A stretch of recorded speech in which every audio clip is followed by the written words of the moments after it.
김정은이 대놓고 대한민국에 대한 주적 시비를 걸고 있는데요. 자꾸 이러면 이럴수록 빨리 왜 연락 안 와라고 하는 느낌이 드는 저 개인적인 생각이 듭니다. 뉴스원부터 볼게요.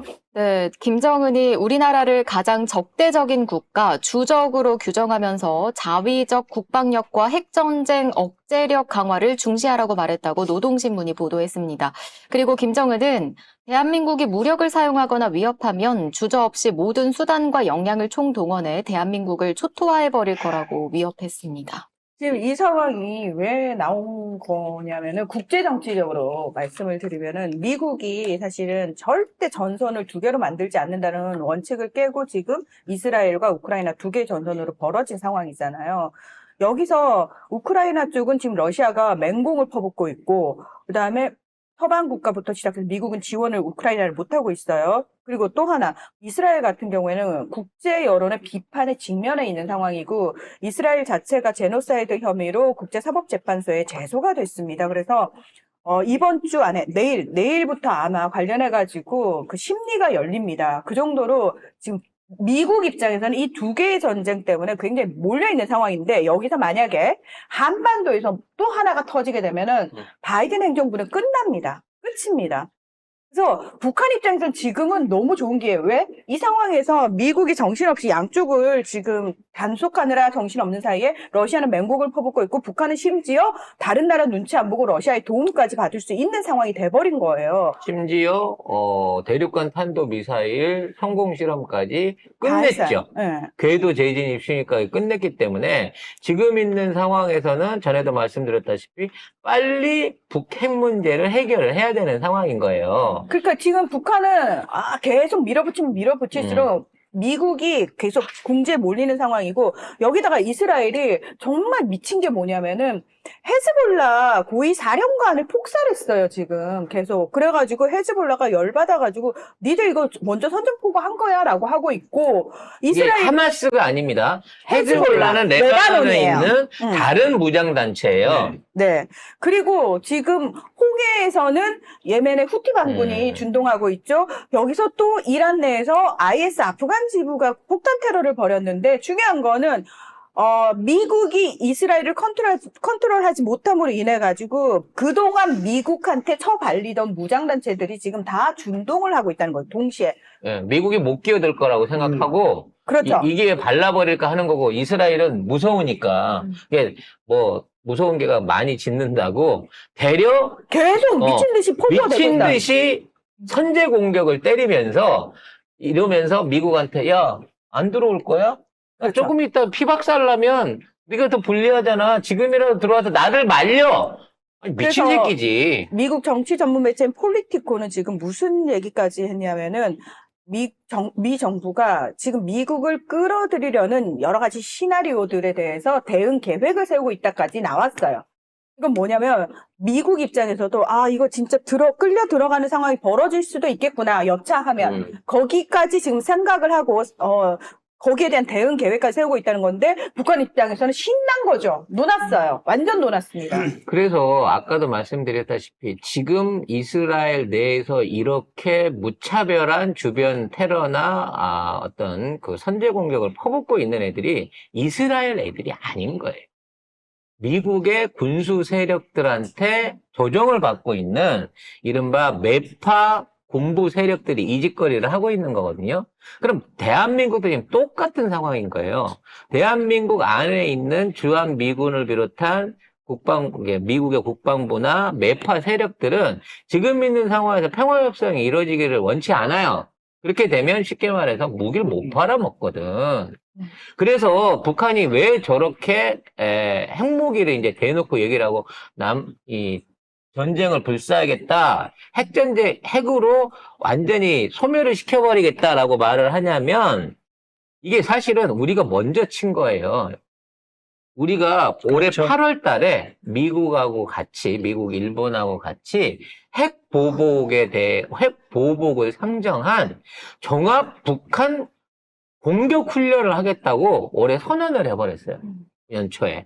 그러니까 올 8월 달에 미국의 전략, 올 8월 달에 미국의 전략 폭격기부터 시작해갖고 각종 구축함과 각종 그 핵 공격을 할 수 있는 형태의 무기들을 북한에 전개하는 연습을 하겠다라고 얘기를 하고 있는 거고, 지금 북한은 만일에 그런 짓거리를 한다 그러면 우리는 이거를 위협으로 받아들이고 핵 공격을 할 수 있다라고 지금 역으로 엄포를 놓고 있는 상황인 거야. 문제는 북한은 핵이 있고 발사체가 있고 쏠 수 있는 어떤 정치적 결단을 할 수 있는 배짱이 있어요. 근데 우리가 북한에 예를 들어 현재 공격을 합시다.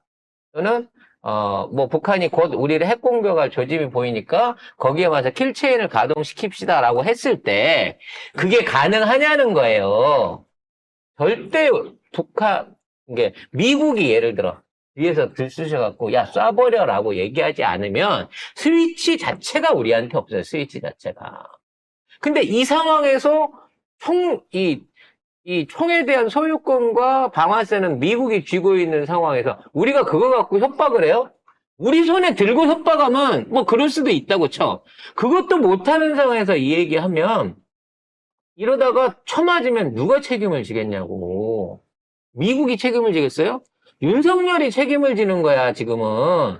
그리고 예를 들어 책임 어떻게 져? 우리가 선제 공격을 당했다고 쳐봐. 죽는 사람이 국민이. 윤석열은 그러겠지. 우리가 다 죽고 수백만이 피해를 보고 한반도가 재생불능에 피해를 입었어. 그때 윤석열 하는 얘기가 아유 바이든 형 저기 북한에다가 핵 보복 공격해줘. 우리가 핵폭발 12개 맞았으니까 쟤네들은 10발 쏴줘 라고 한들 그래 내가 쏴줄게 라고 미국 결정할까요?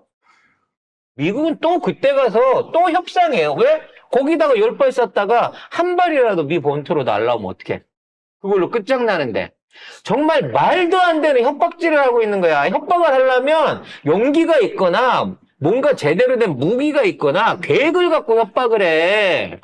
결국 이 얘기는 대화의 협상의 대화로 나오라라고 하는 북한의 요구예요. 미국 놈 시키는 대로 엄포만 놓지 말고 우리 민족끼리 해결하자고 핵 문제 전향적으로 해결하자고 라고 하는 시그널이라고 봐진다는 겁니다. 윤석열 그 인간 자체가 싫다. 그랬는데? 그럼 빨리 윤석열을 없애고 대화에 나와야 될 거 아니에요. 아니, 무슨 말씀이세요?